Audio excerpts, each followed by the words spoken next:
Donc on attaque notre prédication. En fait, on poursuit sur le sujet que nous avons déjà entamé à 3 reprises, sur le fruit de l'esprit, ou comment grandir comme Jésus. Et donc, le texte de base, c'est l'épître de Paul aux Galates, chapitre 5, versets 22 et 23.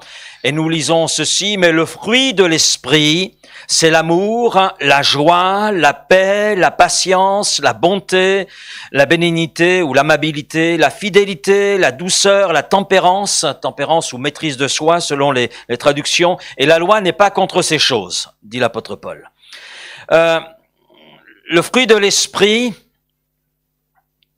forme une image, un portrait de Jésus, du caractère de Jésus, de la nature de Jésus. Et l'un des buts du Saint-Esprit, c'est justement de nous conduire à cette ressemblance avec Jésus. Donc, de développer, de faire naître, de cultiver, de développer ce fruit de l'Esprit dans nos vies. Et l'apôtre Paul ne fait pas d'erreur. Il ne dit pas les fruits de l'Esprit, il dit le fruit de l'Esprit. Il n'y a pas d'erreur. C'est l'entièreté de ce fruit que le Saint-Esprit veut développer dans notre cœur. Il ne veut pas simplement développer un aspect, mais l'ensemble de ce fruit. Et nous avons déjà remarqué, et vous l'avez certainement remarqué vous également, que l'amour, la joie, la paix, tout s'imbrique. Ça forme effectivement un tout qu'on ne peut pas dissocier. Et Christ est le modèle parfait, et c'est vers ce modèle parfait que nous devons tendre, et nous savons que par nos propres efforts, nous ne pouvons pas atteindre cette ressemblance avec Jésus-Christ. Mais le Saint-Esprit est là pour nous aider. Le Saint-Esprit est cet autre consolateur à nos côtés, le consolateur Christ, et Christ dira, il est avantageux que je m'en aille, et je vous enverrai un autre consolateur. Et ce consolateur non seulement sera avec vous, mais il sera en vous.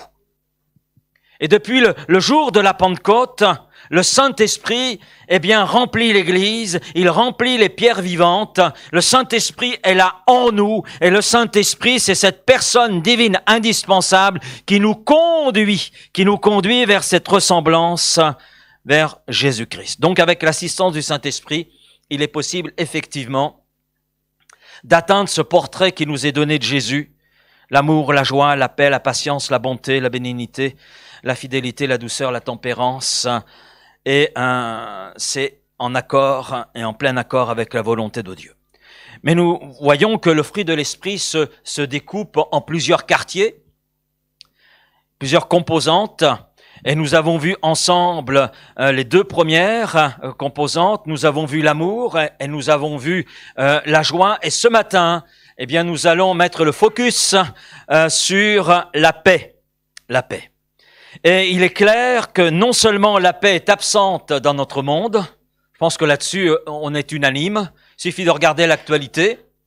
J'ai écouté une émission politique hier et vous pensez que votre pasteur perd son temps, hein? Non, mais c'est intéressant d'écouter cette émission politique, puisque c'était en rapport avec notre actualité. Et l'une des personnalités politiques a dit ceci: depuis la dernière guerre mondiale, jamais il y a eu autant de conflits dans notre monde, et jamais autant de conflits meurtriers. Pourtant, après la Première Guerre mondiale, plus jamais ça. Après la Deuxième Guerre mondiale, plus jamais ça. Mais il y a toujours ça. Parce qu'il n'y a pas la paix dans le cœur de l'homme. Elle est absente. Donc elle est absente de notre monde. Et notre monde ne peut pas nous procurer la paix. Et en écoutant ces personnalités politiques, elles étaient là faisant un constat parce que le journaliste a dit « Mais quelle solution vous proposez ?» Et la personne était honnête, mais il n'y en a pas. Il n'y en a pas. Elle n'a pas osé aller plus loin dans son raisonnement en disant « Mais il faudrait que le cœur de l'homme soit changé, parce que c'est la seule solution. » Mais l'homme ne peut pas changer son cœur. On arrive au 1er janvier. Vous savez ce qui se passe en général? C'est la période des résolutions. On se fait des promesses à soi, mais on en fait aussi à d'autres. Oh chérie, je te promets de plus jamais me mettre en colère. C'est fini. 1er janvier. 2 janvier. 3 janvier. Raté. La promesse tombe à l'eau. Parce que la paix est absente du cœur de l'homme.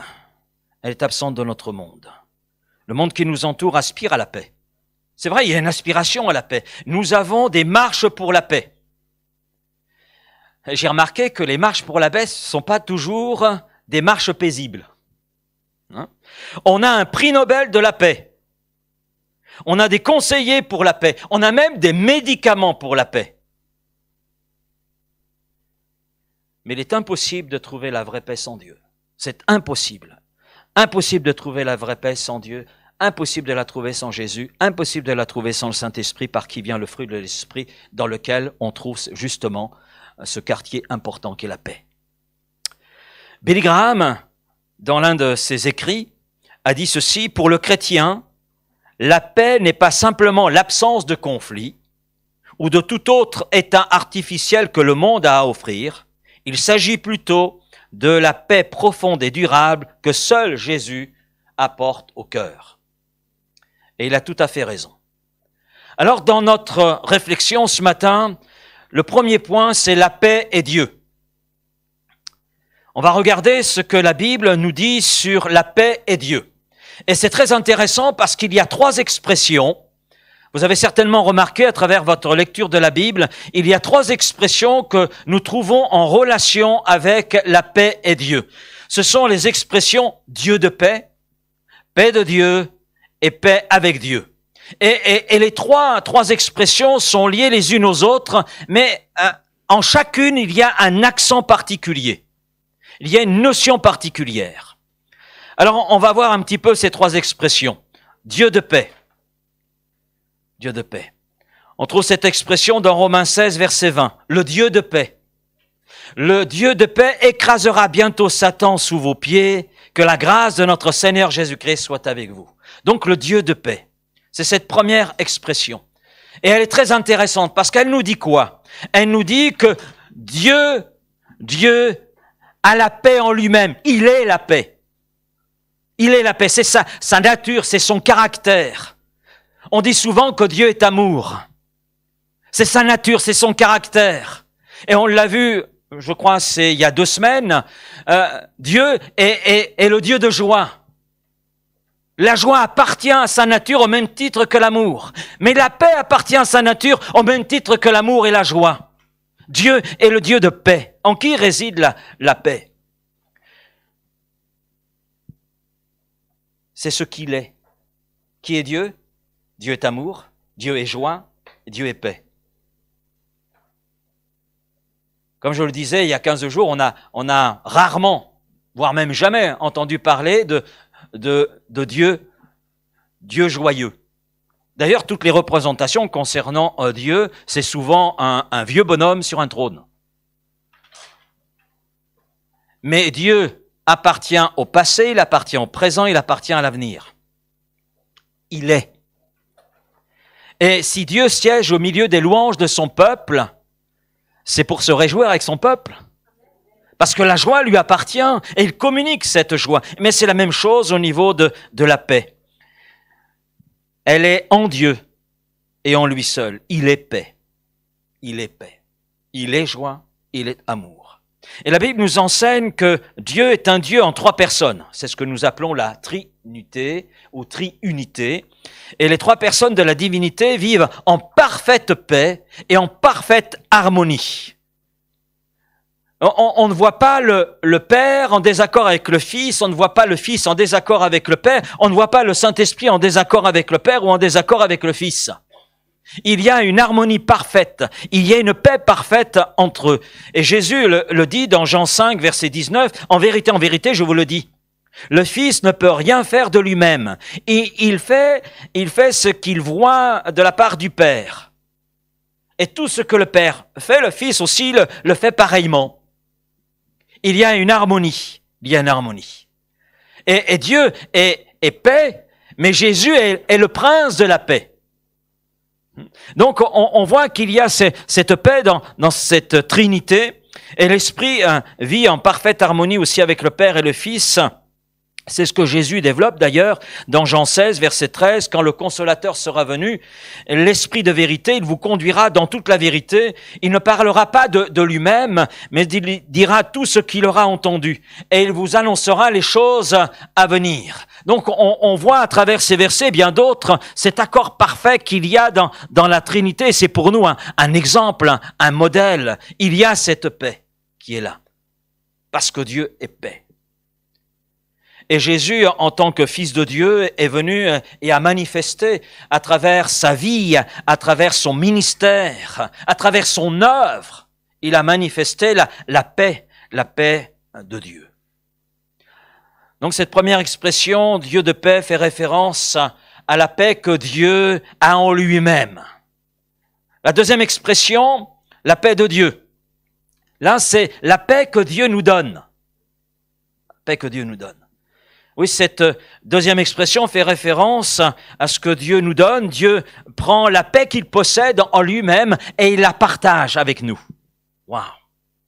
Parce qu'il sait qu'elle est absente de nos cœurs. Le psaume 29, verset 11, dit « L'Éternel donnera force à son peuple. L'Éternel bénira son peuple par la paix. » Alors là, c'est la traduction second, mais il est plus juste de traduire la fin du verset, l'Éternel bénit son peuple, il le rend heureux. Littéralement, c'est il le bénit par la paix. Le mot qui est utilisé d'ailleurs en hébreu dans ce texte est shalom. Vous connaissez ce mot, hein? Il est utilisé parmi les chrétiens quand deux chrétiens se rencontrent parfois shalom. C'est utilisé en Israël dans les salutations. Mais ce mot, littéralement, a un sens profond. Ce mot shalom, c'est pas simplement un mot pour les salutations. Salut, comment ça va? Non, non. Ce mot est traduit par paix, et avant tout par paix. Ça nous parle d'une plénitude, ça nous parle d'une solidité, d'un bien-être, d'une complétude. Ce mot parle de la paix intérieure. Et quand le psalmiste dit « L'Éternel donnera force à son peuple, l'Éternel bénira son peuple par la paix », c'est-à-dire que Dieu communique de cette plénitude, de cette complétude, de cette solidité qui est la sienne, il nous la communique. Waouh! Par son esprit. C'est par son esprit qu'il nous communique cela. Ce qui fait que cette paix, ce shalom, signifie être en paix avec Dieu, signifie être en paix avec nous-mêmes, signifie être en paix avec notre frère, notre sœur, être en paix avec notre environnement. C'est de cette paix-là dont il est question dans ce verset et dans bien d'autres dans l'Ancien Testament où le mot shalom est utilisé. Donc on voit que ça, le monde ne peut pas nous l'offrir, mais nous l'avons. Nous l'avons en Dieu et par le Saint-Esprit. Et David, qui est l'auteur de ce psaume, est conscient que c'est là l'une des plus grandes bénédictions qui soit pour son peuple, la paix de Dieu. Le fait que Dieu qui est paix partage sa paix avec son peuple. C'est quelque chose d'important parce qu'il est conscient, pour l'avoir vécu, que cette paix, c'est une plénitude, c'est une solidité, c'est une sécurité. Ce qui lui a permis d'ailleurs d'affronter tout ce qu'il a dû affronter. Et c'est cette paix de Dieu qui nous est là communiquée par le Saint-Esprit, nous permet d'être dans le contentement, dans une quiétude intérieure qui fait que les événements extérieurs ne nous affectent pas.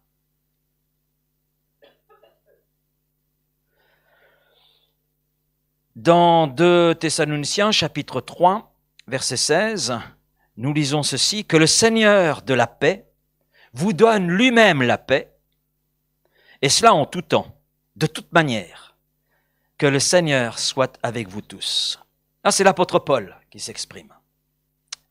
Que le Seigneur de la paix, celui qui est paix, vous donne lui-même la paix, donc sa paix, et cela en tout temps et de toute manière. Et là, l'apôtre Paul exprime une prière. C'est sa prière. Et il utilise un mot grec ici, Puisque nous sommes dans le Nouveau Testament, si l'Ancien est écrit en hébreu, le Nouveau est écrit en grec. Et il utilise un mot grec, eiréné, qui signifie être dans la tranquillité, être dans la sûreté, être dans l'harmonie. Dans l'harmonie. C'est un peu le même sens que le mot qui est utilisé en hébreu dans l'Ancien Testament. Et il parle d'une tranquillité, d'un cœur qu'elle a dans le repos, et cela quelle que soit la situation que ce cœur traverse. C'est pour ça que l'apôtre Paul peut dire que le Seigneur de la paix vous donne lui-même la paix en tout temps et de toute manière. Ça veut dire que la paix que nous recevons n'est pas fonction des circonstances, n'est pas fonction de sentiments, d'émotions. Non, c'est un don de Dieu. Amen. Un don de Dieu auquel nous avons accès par la foi en Jésus-Christ et par le Saint-Esprit.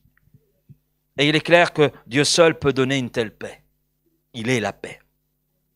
La troisième expression, c'est la paix avec Dieu. Là, c'est une relation avec Dieu qui est restaurée à travers l'œuvre de Jésus-Christ. Ça concerne là notre relation avec Dieu. On a un exemple de l'emploi de cette expression dans Romains 5, verset 1er. « Étant donc justifiés par la foi, nous avons la paix avec Dieu. Et cela par l'intermédiaire de notre Seigneur Jésus-Christ. » Et nous lisons aussi que le plan de Dieu dans Colossiens 1:20 est le suivant. Dieu a voulu par lui. Le « il », ça concerne Dieu. A voulu par lui, vous regarderez le contexte, c'est Jésus. Donc Dieu a voulu par Jésus réconcilier tout avec lui-même. Tant ce qui est sur la terre que ce qui est dans les cieux, en faisant la paix par lui, par le sang de sa croix. Par l'œuvre de Jésus. Amen. Nous sommes tous créés avec un vide. Tous avec un vide dans notre vie, qui ne peut être comblé que par cette action de Dieu dans nos vies. Ce vide a été causé par le péché. C'est le péché qui provoque ce vide de Dieu, cet éloignement de Dieu. Et comme nous l'avons vu dans Éphésiens chapitre 2, on voit le diagnostic de Dieu concernant l'humanité. Et Paul utilise des expressions très très fortes dans ce chapitre 2, au début de ce chapitre 2. Nous sommes morts spirituellement. Morts spirituellement. En dehors de Jésus-Christ, nous sommes comme morts spirituellement. On existe. Oui, on existe. Physiquement, on existe. Physiquement, on est là. Mais on est mort spirituellement. Il y a un vide qui est là.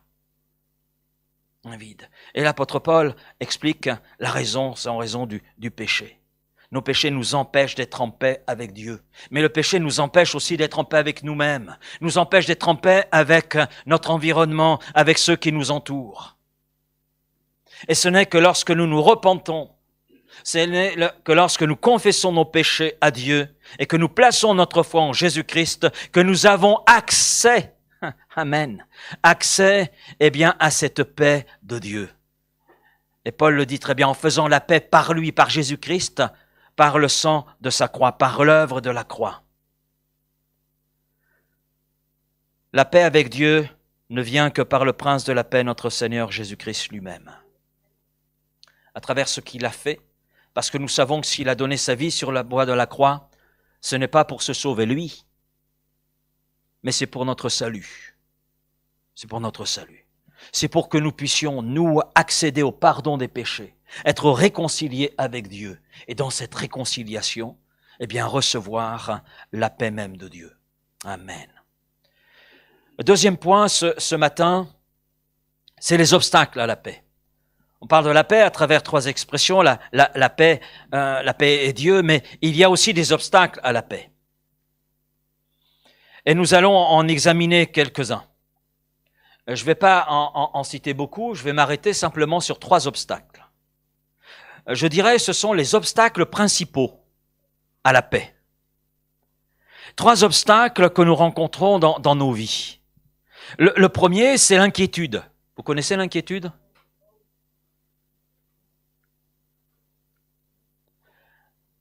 Ne vous inquiétez pas pour le poulet qui est dans le four. La technologie fera que quand le poulet sera cuit, le four s'arrêtera.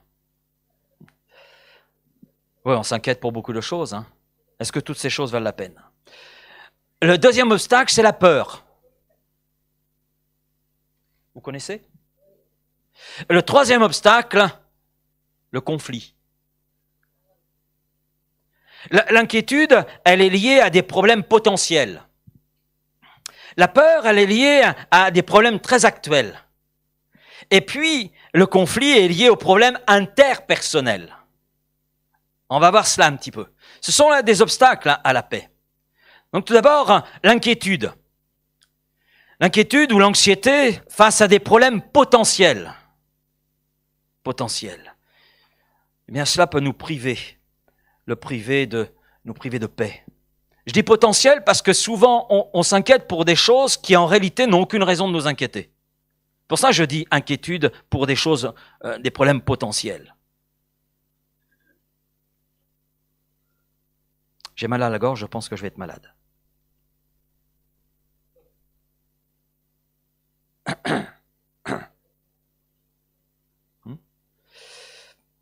Proverbe 12, verset 25, l'inquiétude dans le cœur de l'homme l'abat. L'inquiétude dans le cœur de l'homme l'abat. L'inquiétude et l'anxiété peuvent avoir des effets désastreux allant du stress constant aux ulcères en passant par la dépression. L'inquiétude est un poids dans notre vie qui nous tire vers le bas et donc qui nous éloigne de la paix, qui constitue un obstacle. Et Jésus apporte une réponse à cela en Matthieu 6. C'est une partie du sermon sur la montagne, hein, Matthieu 5, 6, 7. C'est un discours de Jésus extraordinaire. Ça forme un tout, mais je m'arrêterai simplement juste sur quelques éléments de ce sermon sur la montagne, Matthieu 6, verset 25. C'est pourquoi je vous dis, ne vous inquiétez pas pour votre vie, de ce que vous mangerez. Il y a beaucoup d'inquiétude au niveau de là. On est très français. Très, très français. Dans ce domaine, c'est...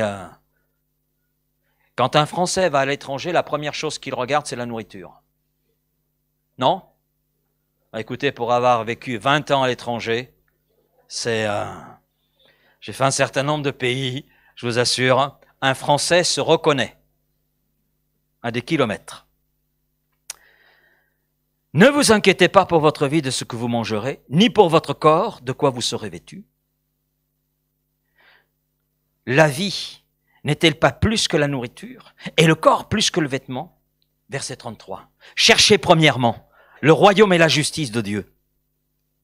Et toutes ces choses pour lesquelles nous nous inquiétons, mais qui nous privent de la paix de Dieu, toutes ces choses vous seront données par-dessus comme un plus. Ne vous inquiétez donc pas du lendemain, car le lendemain aura soin de lui-même. À chaque jour suffit sa peine. L'inquiétude est causée aussi par l'incertitude quant à l'avenir.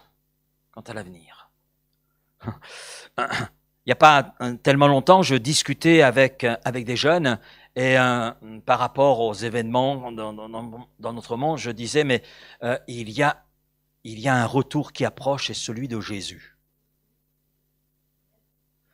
La première réaction de ces jeunes a été de dire « Non, non, non, non, pas maintenant, je vais vivre ma vie, moi !»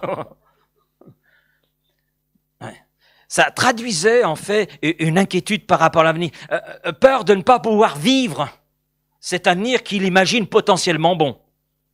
Bon, ça reste à voir. Il y a ce qu'on imagine et puis il y a la réalité aussi. Hein. Nous ne savons pas ce qui va se passer. C'est vrai, je ne peux pas vous dire pour demain.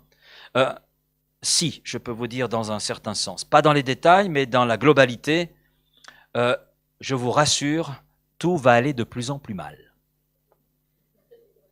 Vous allez dire, pasteur, vous n'êtes pas très encourageant et réconfortant. Mais je ne vais pas vous promettre quelque chose que je ne peux pas vous donner et qui, à la lumière de la Bible, n'est pas vrai. Parce qu'on connaît les événements dans les grandes lignes. Et que nous dit le Seigneur? Par rapport à cela, ne vous inquiétez pas. Hein. Ne vous inquiétez pas. Oui, pour quelle raison on s'inquiéterait? On est averti, on a une espérance et de la vie éternelle. Donc pourquoi s'inquiéter par rapport aux événements à venir? Là, j'ai perdu tout le monde. Oui, chaque jour comporte suffisamment de problèmes, alors c'est pas la peine d'en ajouter. Mais le Seigneur nous donne des assurances par rapport à notre aujourd'hui et par rapport à notre demain, à notre avenir. La peur, deuxième obstacle. Ce deuxième obstacle, la peur est liée aux problèmes actuels de nos vies, aux choses qui se produisent en ce moment. Hein. La peur, oh, j'ai peur de ne pas y arriver, peur de ne pas avoir la possibilité de finir le mois, etc., etc. David, dans le psaume 3, versets 5 et 6, partage une circonstance très personnelle qu'il a vécue. Il dit ceci: « Je me couche et je m'endors, je me réveille car l'Éternel est mon soutien. Je ne crains pas les myriades de peuples qui m'assiègent de toutes parts. » Alors, il y a deux façons de prendre ce passage, de se dire, ok, David aimait la musique, il avait des qualités poétiques, etc. On peut tourner les choses dans ce sens-là et considérer que c'est de la fiction. Mais quand on se penche sur l'écriture, quand on se penche sur la vie de ce personnage qui nous est relaté dans le livre de Samuel, nous nous apercevons que David, en fait, a exprimé à travers de nombreux psaumes le vécu qui était le sien. Et là, c'est pas une fiction qu'il exprime, mais c'est un vécu, une expérience tout à fait personnelle. Je ne sais pas si, imaginez-vous, entouré de gens qui en veulent à votre vie, qui ne pensent qu'à une chose, c'est à vous éliminer. Vous imaginez? Fermez les yeux et imaginez un peu la scène. Voilà, vous êtes au milieu, là, vous êtes entouré d'une foule de gens qui ne pensent qu'à une chose, c'est vous détruire. Ça, c'est ce que David a expérimenté. Et au milieu de ces circonstances, David a été capable de dormir. Oui. Souvenons-nous, lorsque le roi Saül le poursuivait, un roi qui était marqué par la jalousie, l'amertume, la rancœur. Il ne voulait qu'une seule chose, c'est éliminer David. Éliminer David. Et lui et ses hommes sont allés à la poursuite de David avec rage. Donc David savait ce que c'était être en situation de danger. Et il peut dire, je me couche et je m'endors et je me réveille parce que l'Éternel est mon soutien. On pourrait traduire, l'Éternel est ma paix. Et ma paix. Il était conscient que la peur pouvait être pour lui un obstacle à la paix, susciter tellement de troubles qu'il serait amené peut-être à prendre des décisions que l'ennemi justement voulait qu'il prenne. Ce qui fait qu'il a choisi, parce que c'est un choix, il a choisi de placer toute sa confiance en Dieu, de laisser Dieu intervenir dans sa vie, laisser Dieu le remplir son cœur de paix, et à partir de là, quelque part s'élever au-dessus des circonstances et recevoir le conseil de Dieu, lui permettant de prendre les bonnes décisions par rapport à ce qu'il traversait. Jésus a dit ceci dans Jean 14, 27, c'est l'un des plus beaux versets de la Bible. « Je vous laisse la paix, je vous donne ma paix, et je ne vous donne pas comme le monde donne. Que votre cœur ne se trouble point et ne s'alarme point. » En d'autres termes, n'ayez pas peur. Et le contexte de ce verset est intéressant, parce qu'il est bon de regarder les versets, mais il est bon de regarder le contexte dans lequel les versets que nous lisons s'inscrivent. Et là, il y a un contexte. Le contexte fait référence au don du Saint-Esprit. Jésus explique à ses disciples qu'il va les quitter, mais Jésus fait la promesse de l'envoi d'un autre consolateur, le Saint-Esprit, qui non seulement sera avec les disciples, mais Jésus dit, il demeurera en vous.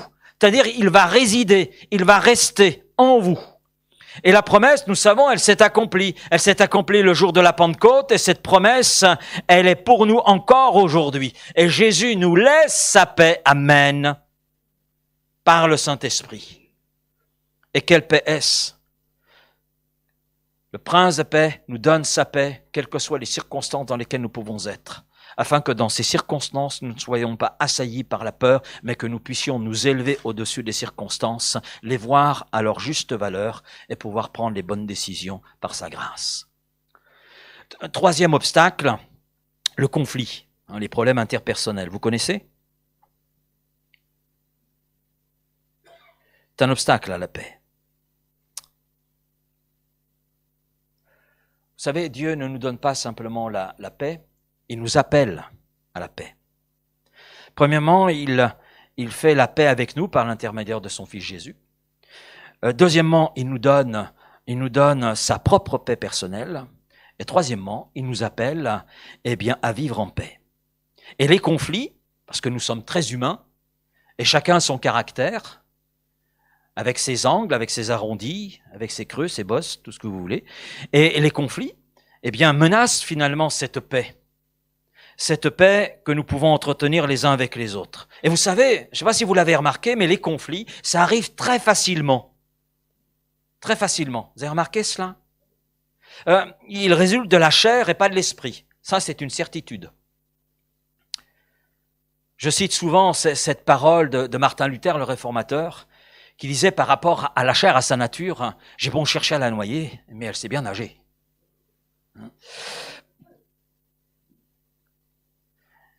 Vous savez, il ne faut pas grand-chose pour que le charnel dans nos vies réagisse.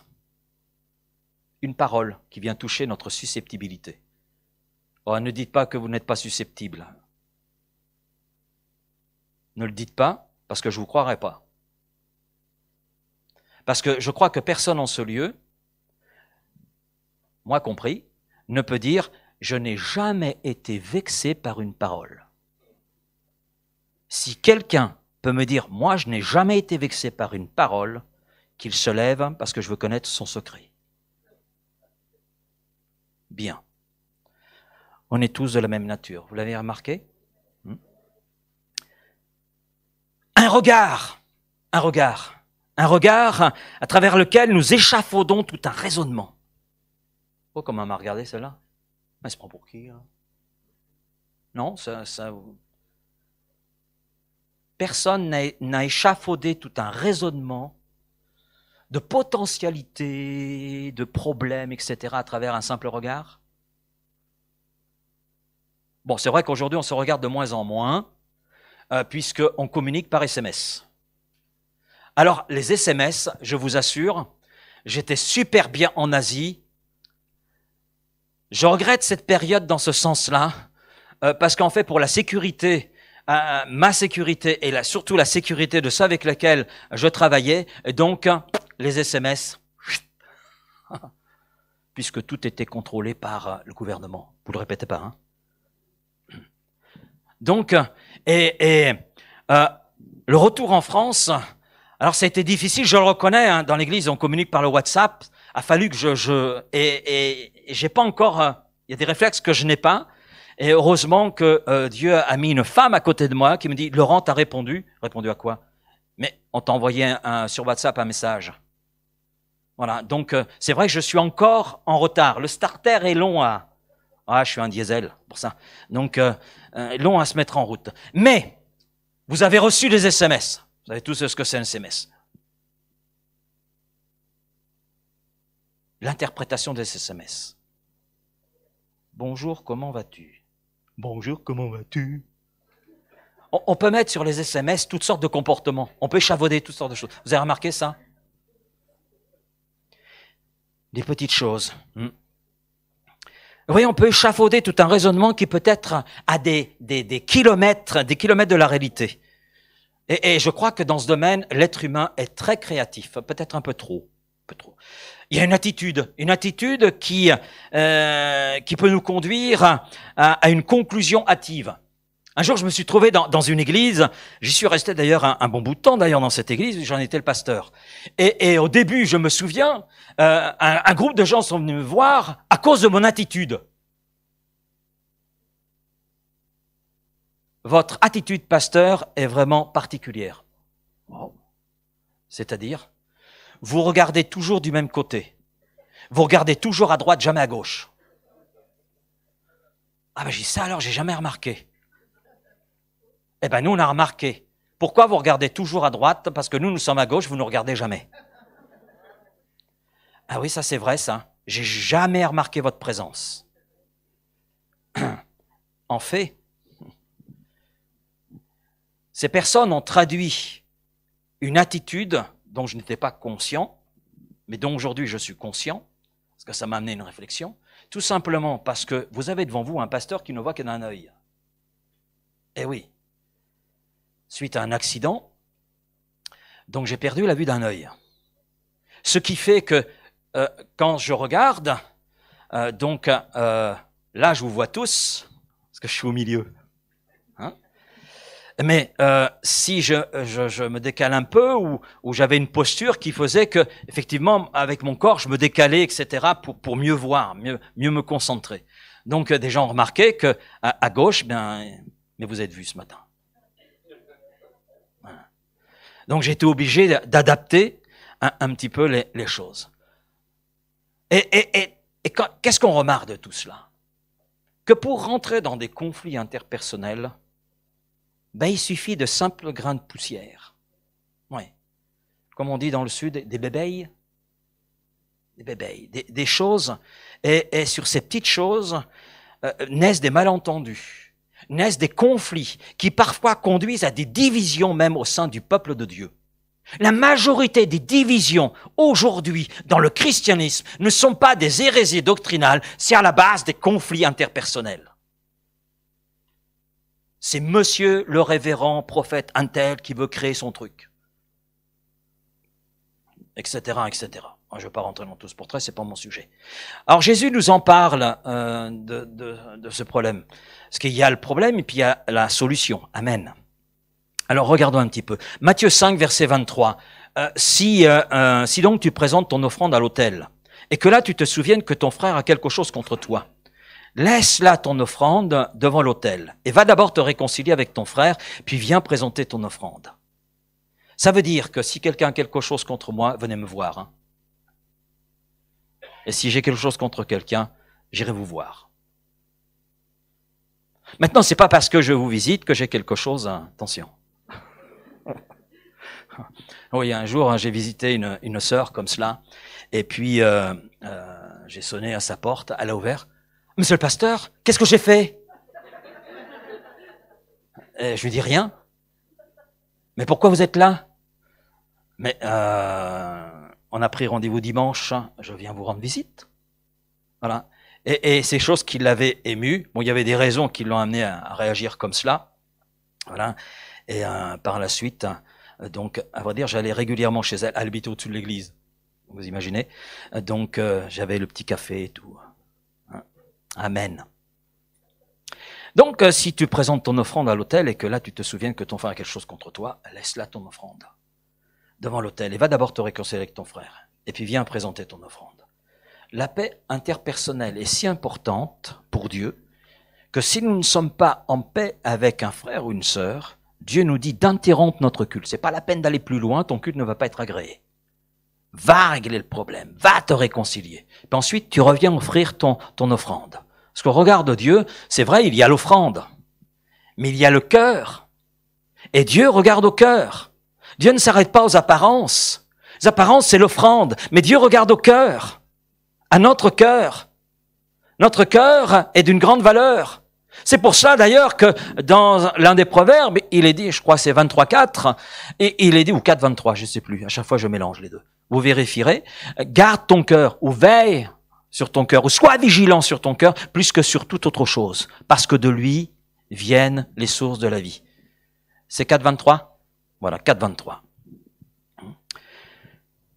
Romains 12 nous dit, verset 18, « S'il est possible, autant que cela dépend de vous, soyez en paix avec tous les hommes. » Donc là, ça va plus loin que notre frère, notre sœur, être en paix avec tous les hommes.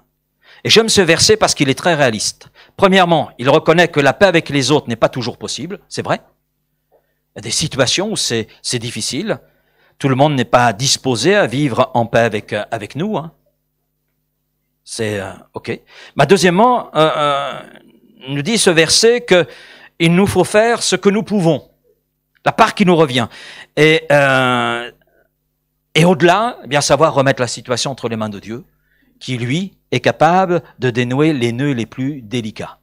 Amen. Et il y a une autre dimension dans ce verset, c'est que on doit faire exception de personne. Hein. Dieu dit que si c'est possible, dans la mesure où cela dépend de nous, que ce soit vrai pour tous les hommes, Pas pour une catégorie simplement, mais pour tous les hommes. Pour tous. Donc il n'y a pas de favoritisme en ça. Donc l'inquiétude, la peur, les conflits sont les trois principaux obstacles dans lesquels d'autres obstacles viennent se greffer, mais il est sûr que ces trois obstacles sont des obstacles à la paix, à une vie paisible, selon le cœur de Dieu. Dernier point ce matin, et je vais l'aborder assez rapidement. Grandir en paix, grandir dans la paix de Dieu. Grandir dans cette dimension-là. Donc grandir dans cet aspect du fruit de l'esprit. Et si je grandis dans cet aspect du fruit de l'esprit, je grandis aussi en ce qui concerne les autres quartiers du fruit. Parce que si je suis en paix avec mes frères et sœurs, j'ai de la joie dans le cœur. Ah oui, quand on n'est pas en paix en général, la joie elle est absente. Ça va de pair. Hein?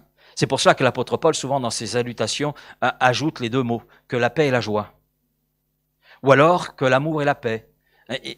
Il montre ainsi le lien qu'il y a entre tous ces quartiers dans ce fruit, parce que le Saint-Esprit veut développer l'entièreté de ce fruit.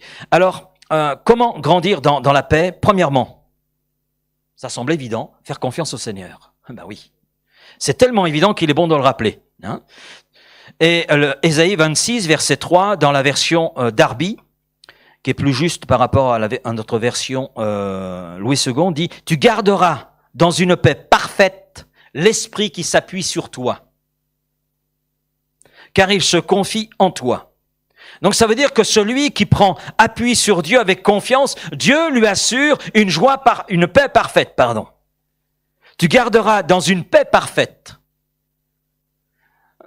Je ne sais pas si vous avez remarqué, mais quand Dieu parle à travers sa parole, c'est toujours particulier, parce que là, il n'est pas dit « tu garderas dans une paix l'esprit qui s'appuie sur toi ». Non, il y a une description, c'est dans une paix parfaite. Il y a toujours, quand Dieu parle, quand Dieu accorde une promesse, il y a toujours une abondance. Vous avez remarqué cela? Non? Et Jésus a associé la paix à la confiance en Dieu dans Jean 14, 1, que votre cœur ne se trouble point, croyez en Dieu et croyez en moi. Alors si votre cœur ce matin est troublé par une situation, bien faites confiance à Dieu. Faites confiance à Dieu. Faites confiance à Christ. Et vous connaîtrez cette paix parfaite dans la situation dans laquelle vous êtes. Deuxième point qui est relié au premier, se reposer en Christ. Là, je fais référence à Matthieu 11, 28. Vous connaissez Matthieu 11, 28? Venez à moi, vous tous qui êtes fatigués et chargés, je vous donnerai du repos. Je vous donnerai du repos. Et le repos nous parle de cette paix. Et Jésus est ce bon berger qui veut là nous conduire au bord des eaux calmes, et il sait comment calmer notre cœur troublé, chargé par un fardeau, une situation, et il se propose de nous communiquer cette paix qui est la sienne. Amen. Troisième point, qui découle des deux premiers et qui est évident, d'après vous, c'est lequel?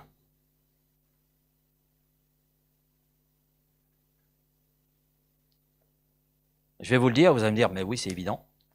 Aimer la parole de Dieu. Voilà, justement, plusieurs ont dit, bah oui, c'est évident. Bah oui, c'est évident. Tellement évident que quelquefois on l'oublie. On l'oublie. Aimer la parole de Dieu.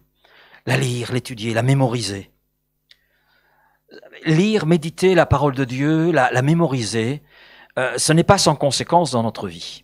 Et l'une des conséquences d'ailleurs, c'est qu'il y a une paix qui grandit. Le psaume 119, verset 165 dans la version Darby, « Grande est la paix de ceux qui aiment ta loi ». Alors là aussi, vous remarquez, il y a toujours une abondance. Et il n'est pas dit « la paix à ceux qui aiment ta loi ». Non, grande. Grande est la paix de ceux qui aiment ta loi, où il y a beaucoup de paix pour ceux qui aiment ta loi. Dans la Bible, traduction Martin, c'est une vieille traduction, il est dit « Grande est la paix de ceux qui aiment ta loi, et rien ne peut les renverser. » Et rien ne peut les renverser. C'est-à-dire que la parole de Dieu nous communique tous les ingrédients dont nous avons besoin pour être en paix. Et la conserver, la développer. Ce qui fait que, quoi qu'il arrive, il peut y avoir une épreuve, on reste debout. On reste solide. Rien ne peut renverser On a un exemple dans la parole de Dieu, c'est l'église de Philadelphia, dans le livre de l'Apocalypse. Parce que tu as gardé ma parole, tu as été gardé au milieu des épreuves qui t'ont bousculé, qui t'ont mis à mal. Mais cette église, elle est restée ferme. Elle est restée ferme. Amen. Et la parole de Dieu, eh bien, nous rend fermes en Dieu. Et grande est la paix de ceux qui aiment la parole de Dieu. Un autre élément, prier et remercier. Prier et remercier. Et là, vous allez dire, oui, c'est évident. En fait, tout est évident parce que c'est écrit déjà à l'avance, c'est dans la parole de Dieu. Si je vous dis Philippiens 4, 6, 7, ça vous dit quelque chose? Oui. Ne vous inquiétez de rien.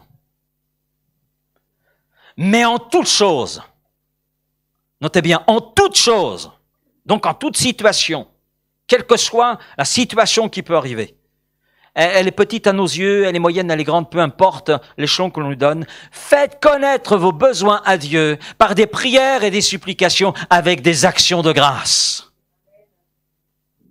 Et c'est pas fini. Et la paix de Dieu. C'est pas la paix avec Dieu, c'est la paix de Dieu, ce qui est de Dieu. Et la paix de Dieu, ce qui est de Dieu, ce qui surpasse toute intelligence, eh bien, sera capable de garder vos cœurs et vos pensées en Jésus-Christ. Amen. Donc la proposition, elle est très simple de la part de Dieu. Nous nous confions en lui, nous lui confions bien nos besoins, tous nos soucis, et en retour, il nous donne sa paix. Sa paix. Sa paix. Et je crois que c'est une bonne attitude. Dès que nous réalisons que quelque chose nous inquiète, sachons l'apporter à Dieu, tout simplement dans la prière. Et puis avec cette anticipation, dans cette action de grâce, c'est-à-dire remerciement. Et c'est une démarche de foi et de confiance qui nous permet, eh bien, de connaître et de garder et de voir grandir cette paix surnaturelle, cette paix qui dépasse toute compréhension parce que c'est la paix de Dieu. Amen. Dernier point, avant la conclusion, demander à Dieu, tout simplement, de développer, eh bien, ce quartier en nous, ce quartier du fruit de l'esprit, qui appartient au fruit de l'esprit, développer en nous, donc, la paix. Romains 8, 6, quand quelqu'un suit ses désirs humains, il va vers la mort. C'est dans Parole de vie. Et quand quelqu'un suit l'Esprit Saint, il va vers la vie et la paix. Amen. Amen. Et la Bible français courant est très intéressante dans sa traduction. Elle dit « se préoccuper des désirs de sa propre nature », qui suscite beaucoup d'inquiétude, pour le reconnaître, mène à la mort. Mène à la mort. Mais se préoccuper des désirs de l'Esprit Saint mène à la vie et à la paix. Alléluia. Si nous faisons de la paix de Dieu notre recherche, notre préoccupation, le Saint-Esprit sera à l'œuvre pour la faire naître si elle n'est pas là, et pour la développer si elle est là, et pour que nous le gardions. Amen. Et là, j'en arrive à ma conclusion parce qu'il faut conclure. N'oublions pas que le fruit de l'Esprit est quelque chose que Dieu fait dans notre vie plutôt que nous. C'est son œuvre. C'est le désir de Dieu de nous conduire par le Saint-Esprit à voir en nous non seulement naître, mais se développer l'ensemble du fruit de l'Esprit, l'entièreté de ce fruit, dans lequel s'inclut la paix. Conclusion. 2 Thessaloniciens chapitre 3, dans la version Parole de vie, que le Seigneur de la paix vous donne lui-même la paix, toujours et en toute occasion. Que le Seigneur soit avec vous tous. Et je crois que c'est une belle conclusion. Amen. Merci Père pour ta parole ce matin. Merci Seigneur pour ce que tu veux communiquer à chacun ce matin. Seigneur, si un frère, une sœur est venu ce matin avec le cœur troublé, le cœur inquiet, le cœur dans la peur, eh bien je crois que ce matin, tu es celui qui va agir par ton esprit, agir au-delà de la pensée, au-delà de l'imagination même de ce frère, de cette sœur. Et tu veux déverser ta paix dans ce cœur, afin que ce cœur puisse s'élever au-dessus des circonstances et te voir à l'œuvre. Oui Seigneur, je te dis Amen pour ce que tu veux faire là ce matin. Je te prie pour celui peut-être qui ne connaît pas encore cette paix, qui est peut-être à la porte de cette paix mais qui ne la connaît pas parce qu'il n'a pas encore ouvert son cœur à Christ, eh bien, je crois, Père, que tu veux le conduire à entrer dans une telle démarche et à voir tout ce processus, eh bien, j'allais dire, s'enclencher dans sa vie et goûter à cette paix, cette quiétude intérieure, cette tranquillité intérieure, cette solidité, cette sécurité. Oui, merci Père de ce que tu veux faire, Seigneur, donc dans ce cœur, dans cette vie. Mais je crois, Seigneur, que c'est dans nos cœurs à chacun que tu veux être à l'œuvre, afin que, Seigneur, la paix soit présente, afin que la paix demeure et qu'elle grandisse. Alors sois béni pour tout ce que tu nous montres à travers ta parole et de tout ce que tu veux faire par ton esprit en nous. Que ton esprit ait ainsi toute la liberté d'agir, et je te dis Amen, Père. Amen.